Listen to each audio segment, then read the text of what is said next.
जय हिंद दोस्तों, प्रचंड क्लासेस में आप सभी का स्वागत है।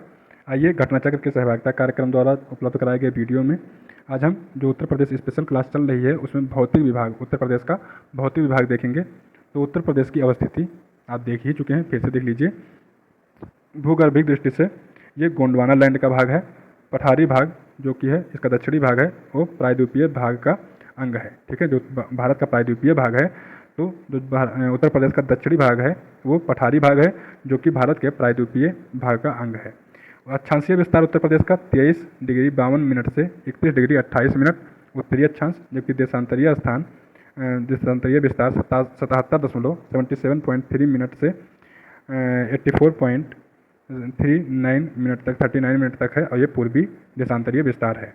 कुल देशांतरीय विस्तार 7.09% है, जबकि कुल अक्षांशीय विस्तार कितना है, तो यह है 7.36%, है ना। तो दोस्तों आगे देखिए कि प्राकृतिक प्रदेशों में कितने प्राकृतिक प्रदेशों में बांटा गया है। तो भाबर एवं तराई 3 जगह बांटा गया है। भाबर एवं तराई, बीच में गंगा यमुना का मैदानी भाग, और फिर दक्षिण का पठारी भाग। ठीक है दोस्तों, भाबर क्षेत्र किसको कहते हैं, तो पर्वतीय भूभाग जो है कंकड़ पत्थर से ये निर्मित होता है, और इसका विस्तार बिजनौर, सहारनपुर, पीलीभीत, शाहजहांपुर, लखीमपुर खीरी जिले में है। तराई क्षेत्र में कौन कौन से आते हैं जिले, तो ये बहुत ज़्यादा आपको रखने की जरूरत नहीं है, बस इतना याद रखिए कि तराई में कुशीनगर जो नेपाल से लगभग सटे हुए हैं, नेपाल, बिहार और ऊपर उत्तराखंड से जो ऊपर के ही बीच जिले हैं, तो जैसे कुशीनगर हो गया, सहारनपुर, बिजनौर, रामपुर, बरेली, पीलीभीत, लखीमपुर खीरी, बहराइच, गोंडा, बस्ती, सिद्धार्थनगर, गोरखपुर, महाराजगंज, देवरिया। तो आप ये देखेंगे कि बिल्कुल बिहार, नेपाल और उत्तराखंड से लगे हुए जिले इसमें आएंगे तराई क्षेत्र में आपके। ठीक, गंगा यमुना के विस्तार मैदानी प्रदेश कौन कौन से हैं, तो देखिए इसको 3 भागों में बांटा गया है। गंगा यमुना का ऊपरी भाग, गंगा यमुना का मध्य मैदानी भाग, और गंगा यमुना का पूर्वी मैदान। ठीक है, दक्षिण का पठारी भाग एक तो हो गया था, आपने पढ़ा, ये भाबर क्षेत्र। ठीक है, दूसरा गंगा यमुना का मैदान, और तीसरा दक्षिण का पठारी भाग। तो गंगा यमुना का मैदान भी 3 भागों में बटा हुआ है। गंगा यमुना का ऊपरी मैदान, गंगा यमुना का मध्य मैदान, और गंगा यमुना का पूर्वी मैदान। दक्षिण पठारी भाग में क्या है कि इसका क्षेत्रफल याद करने की जरूरत नहीं है। औसत ऊंचाई इसकी याद रखिए कितना है, 300 मीटर है लगभग। ठीक है, और सम्मिलित क्षेत्र इसमें बुंदेलखंड क्षेत्र और बघेलखंड के भूभाग इसमें आता है। ठीक है, उत्तर प्रदेश की जलवायु देख लीजिए दोस्तों। तो उत्तर प्रदेश की जलवायु की दृष्टि से यह उपोष्णकटिबंधीय क्षेत्र में आता है। यहाँ की जलवायु उष्णकटिबंधीय मानसूनी प्रकार की जलवायु है। तो कहेगा जलवायु मानसून, तो उष्णकटिबंधीय मानसूनी प्रकार की जलवायु है। ठीक है, और यहाँ की जलवायु किस क्षेत्र में आती है, तो उपोष्णकटिबंधीय। यहाँ पर उपोष्णकटिबंधीय है, यहाँ उष्णकटिबंधीय प्रकार की। तो ये दोनों है, याद रखिएगा दोस्तों। यहाँ पर जो उत्तर प्रदेश है, तो इसको वर्षा, भूभाग और मिट्टी की विशेषताओं के आधार पर 9 कृषि जलवायु प्रदेशों में बांटा गया है। तो कृषि जलवायु प्रदेशों की बात करेगा जब, तो हम उत्तर प्रदेश को 9 कृषि जलवायु प्रदेशों में बांटा है। ठीक है, उत्तर प्रदेश जलवायु प्रदेश एक तो हो जाएगा आर्द्र एवं उष्ण प्रदेश। ठीक है, जिसमें तराई का क्षेत्र आ जाएगा, और उत्तर प्रदेश का पूर्वी उत्तर प्रदेश। ठीक है, तो पूर्वी उत्तर प्रदेश और तराई क्षेत्र किसमें आ जाएंगे, आर्द्र एवं उष्ण प्रदेशों में। साधारण आर्द्र एवं उष्ण प्रदेश में आ जाएगा जो गंगा यमुना का मैदानी भाग है। ठीक है, यहाँ पर प्रमुख रूप से 3 ऋतुएं, ग्रीष्म ऋतु, वर्षा ऋतु और शीत ऋतु होती है।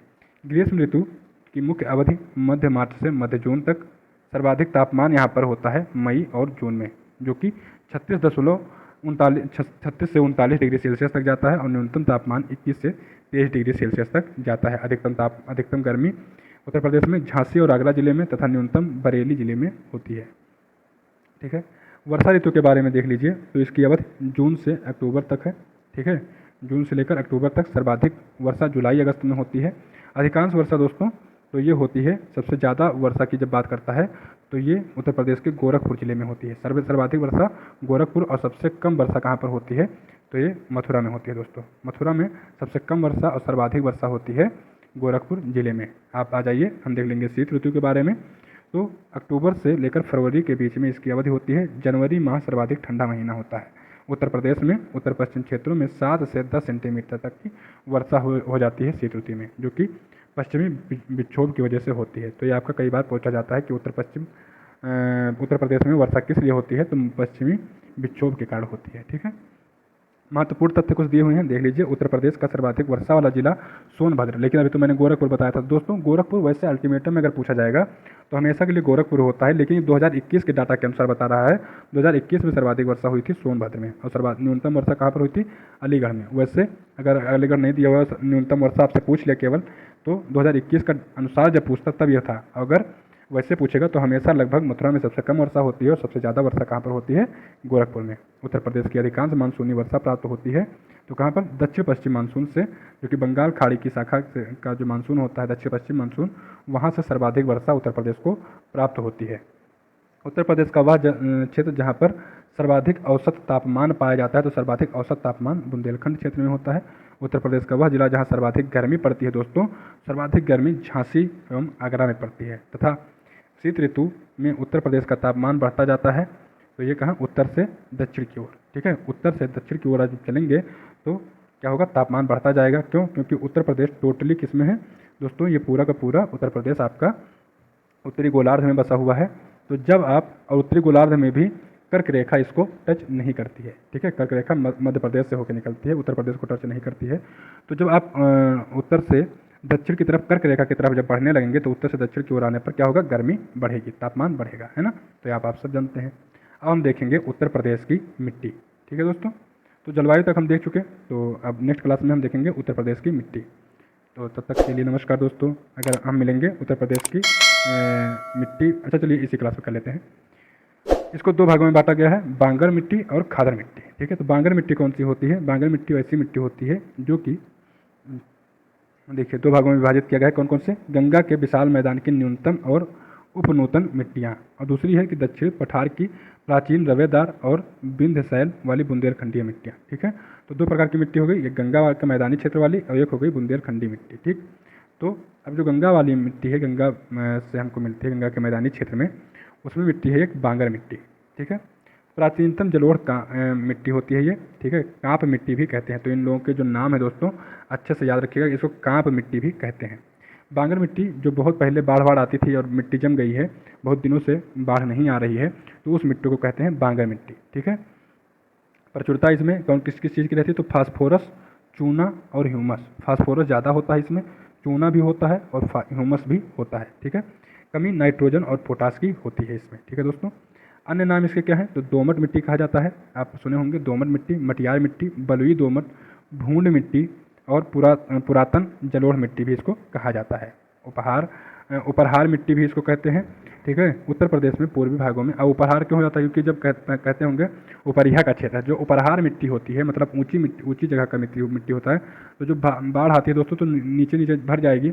जहाँ का क्षेत्र ऊंचा है वहाँ जब बाढ़ जा ही नहीं पाएगी तो वहाँ अपने द्वारा ले जाकर मिट्टी वहाँ पर कैसे अवक्षेप कर देगी, वहाँ पर तो नई मिट्टी पहुँच ही नहीं पाती है। तो इसीलिए यहाँ पर क्या होता है, बांगर क्षेत्र में पुरानी मिट्टियों का जमाव होता है, नई जलोढ़ मिट्टी नहीं होती है। अब जो है नई मिट्टी, जहाँ पर जलोढ़ मिट्टी, नई जलोढ़ मिट्टियाँ होती हैं, उसको कहा जाता है खादर मिट्टी। ठीक, तो ये जो है बाढ़ द्वारा लाई गई नई मिट्टियाँ होती हैं, इसको खादर मिट्टी कहते हैं। प्रकृति ये हल्के रंग वाली और छिद्रयुक्त मिट्टी होती है। खनिज इसमें प्रचुरता किसकी होती है? चूना, पोटास और मैग्नीशियम की। ठीक है, हम यहाँ पर थोड़ा सा रिलेट करवा देते हैं, इसके रुक जाइए। हाँ, यहाँ पर प्रचुरता जो बांगर और खादर की देख लीजिए। देखिए, बांगर में प्रचुरता थी फास्फोरस, चूना और ह्यूमस की, लेकिन खादर में यहाँ चूना तो रह जाएगा, लेकिन पोटास और मैग्नीशियम की पोटास और मैग्नीशियम आ जाएंगे। जबकि जो पुरानी मिट्टी थी वहाँ पर पोटास की कमी थी, यहाँ पर पोटास प्रचुर मात्रा है। मतलब बाढ़ जब आती है तो पोटास धरती को, मिट्टी को मिल जाता है। ठीक, ये याद रखिए। चूना पहले भी था, चूना अब भी है, मतलब खादर में भी चूना है, बांगर में भी चूना है। ठीक है, कमी किस चीज़ की होगी? तो नाइट्रोजन की कमी यहाँ पर भी थी, यहाँ पर भी नाइट्रोजन की कमी है। तो बाढ़ आने से, न आने से या नई मिट्टी आने से नाइट्रोजन में घटाई बढ़ी कुछ नहीं होती है। ठीक है, लेकिन दोस्तों यहाँ पर जो नई पुरानी मिट्टी थी, बांगर मिट्टी थी, वहाँ पोटास की कमी थी, लेकिन यहाँ पोटास मिल गया। तो पोटास, इसका मतलब बाढ़ में जब मिट्टी आती है तो पोटास मिल जाता है। लेकिन यहाँ पर फास्फोरस, मतलब नई मिट्टी जब आती है तो वो फास्फोरस की कमी ला देती है। यहाँ पर देखिए फास्फोरस की कमी हो गई, जबकि जो बांगर मिट्टी थी वहाँ पर फास्फोरस प्रचुर मात्रा में था, ह्यूमस भी प्रचुर मात्रा में था, लेकिन यहाँ पर ह्यूमस की भी कमी हो गई। तो ह्यूमस की और फास्फोरस की कमी हो गई, जबकि पोटास बढ़ गया। ठीक है, तो ये अच्छे से याद रखिएगा कि इस मिट्टी में कौन सी प्रचुरता होती है, कौन सी कमी होती है। उत्तर प्रदेश की प्रमुख मिट्टियाँ देख लीजिए। लाल बलुई मृदा, पर्वतीय मृदा, जलोढ़ मृदा, कैल्शियम युक्त मृदा, मध्यकालीन मृदाएँ, मिश्रित लाल एवं काली मृदाएँ, लाल एवं पीली मृदा, लवणीय मृदा, तराई मृदा। ठीक है, वो इनको याद करने की जरूरत नहीं है, मैं केवल आप एक बार इसे देख लीजिए सरसरी निगाह से।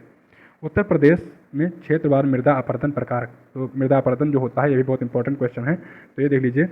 परतदार अपरदन, विशेष रूप से प्रभावी है उत्तरी क्षेत्र। उत्तरी क्षेत्र में, उत्तर प्रदेश के उत्तरी क्षेत्र में परत अपरदन होता है।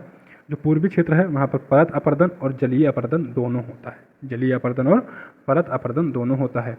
जो दक्षिणी क्षेत्र है वहाँ जलीय अपरदन और रिल अपरदन होता है। जलीय अपरदन और रिल अपरदन क्या होता है, जिसमें छोटी छोटी सी नाली जैसे बन जाती हैं, ठीक है वो। और अवनालिका अपरदन। और पश्चिम क्षेत्र में अवनालिका अपरदन और वायु अपरदन बहुत होता है। वायु अपरदन क्या होता है, जब हवा चलती है और मिट्टी एक जगह से दूसरे जगह उड़ के चली जाती है, उसको कहते हैं वायु अपरदन। ठीक है दोस्तों, इन चारों अपरदन को हम आपको बता देते हैं। परत अपरदन क्या है, जब बारिश होती है बड़ी तेज़ी से और मिट्टी की जो ऊपरी परत है वो स्थानांतरित हो जाती है, केवल कहाँ पर, थोड़ा इधर उधर, ठीक है, तो उसको कहते हैं परत अपरदन। बूंदों की वजह से यह अपरदन होता है। जब बारिश की बूंदें गिरती हैं तो उसकी वजह से जो अपरदन होता है वो होता है परत अपरदन। ये होता है उत्तरी क्षेत्र में। ठीक, परत अपरदन और जलीय अपरदन जो होता है ये होता है पूर्वी क्षेत्र में। ये जलीय अपरदन क्या है, जब बारिश में पानी बहता है तेज़ी से और कुछ मिट्टी अपने साथ लेकर बह जाता है तो हो जाता है जलीय अपरदन। दक्षिणी क्षेत्र में जलीय अपरदन और रिल अपरदन होता है। रिल अपरदन छोटी छोटी नलकाएँ बन जाती हैं, उनको रिल अपरदन कहते हैं। पश्चिमी क्षेत्र में वायु अपरदन होता है, मतलब हवा चलती है और मिट्टी उड़ के एक दूसरी जगह से स्थानांतरित हो जाती है तो वायु अपरदन होता है। और अवनालिका, वहाँ पर जहाँ पर बड़ी बाढ़ आई और बड़े बड़े खड्डे बन गए, एक जगह से मिट्टी दूसरी जगह ले जाकर पाट दिया, तो उसको कहेंगे अवनालिका अपरदन। तो ये किसमें होती है, पश्चिमी क्षेत्र में। ठीक है, महत्वपूर्ण तथ्य हैं। वायु अपरदन सबसे ज़्यादा कहाँ पर होता है, तो मथुरा और आगरा में। जलीय अपरदन से सर्वाधिक प्रभावित है हिमालय और तराई क्षेत्र। उत्तर प्रदेश के टर्सरी मिट्टी से संबंधित क्षेत्र कौन है, शिवालिक। आप जानते होंगे कि टर्सरी युग में जो अपना हिमालय है वो बना, तो जो शिवालिक है वही तो हिमालय का पार्ट है ना, तो वो जो है टर्सरी क्षेत्र में। तो टर्सरी मिट्टियाँ कहाँ पा जाएंगी, हिमालय में, शिवालिक में। जल प्लावित नदी के किनारे पाई जाने वाली मिट्टी को उत्तर प्रदेश में जाना जाता है ढूंढ मृदा से। ढूंढ मृदा, ठीक है।